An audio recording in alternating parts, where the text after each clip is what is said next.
Well, they made Graham's life so good. When my poor darling had dementia, and the girls were just so lovely to him. My eyesight is not good at all, so they do everything to help me. To have the Bromilow care does enable me to stay home. Otherwise, I couldn't. And this is what I appreciate so much, that I love you all.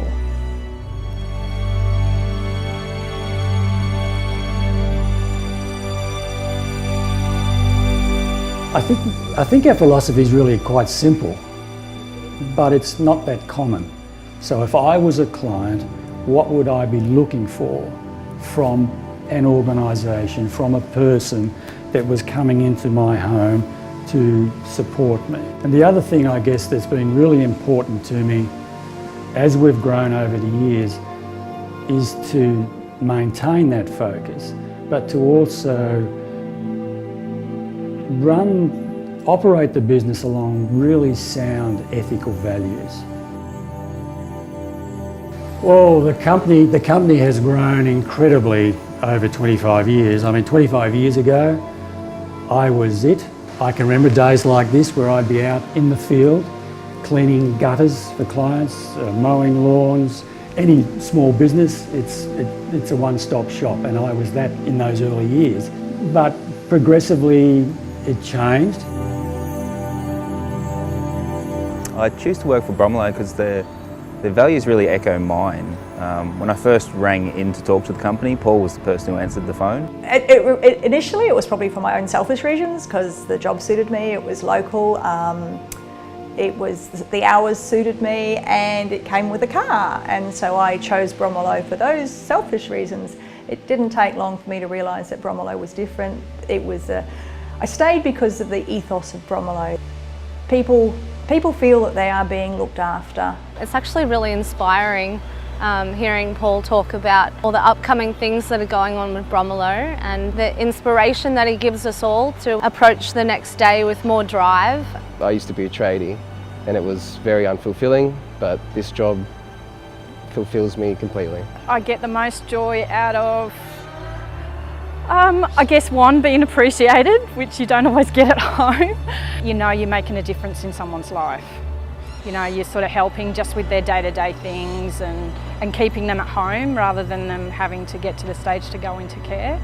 We help the client as much as they need it while still maintaining their dignity, their self-worth. So we don't go in there and say, oh, I'll do that, I'll do that, I'll do that. We help them with what they can't do, and what they can do, we let them do it. So I always actually encourage the clients to make me a cup of tea because they love doing it. It's something to look forward to, and then they do things that you need help with. If they didn't come and help me, I would be, you know, not finding life as easy as I do find it. And the carers are, well, I don't know how they choose them because they're always nice. Paul knows what he's doing when he chooses the people for the Bromilow staff. I've never thought of leaving Bromilow and going and asking for another carer because I feel satisfied and enjoy the people who come to help me. They're friends. There have been many heartfelt moments during my role. A couple have stood out lately. A widow, 70 years of marriage, when a family came to help her through the time. She left them instructions to let me in and not treat me like a cleaner. I was a friend. It is really nice when you get those relationships with people and sort of you have that bond with them and they can know that they can rely on you, and you do appreciate when they're really appreciative of you and what you've done. So I think it's always a professional relationship, but it's always something really rewarding for both parties.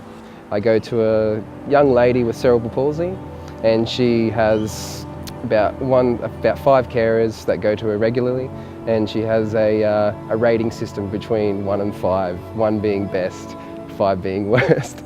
And I've been sitting around about 3 or 4 for the last 6 months, but now I've hit 1, so I'm very happy about that.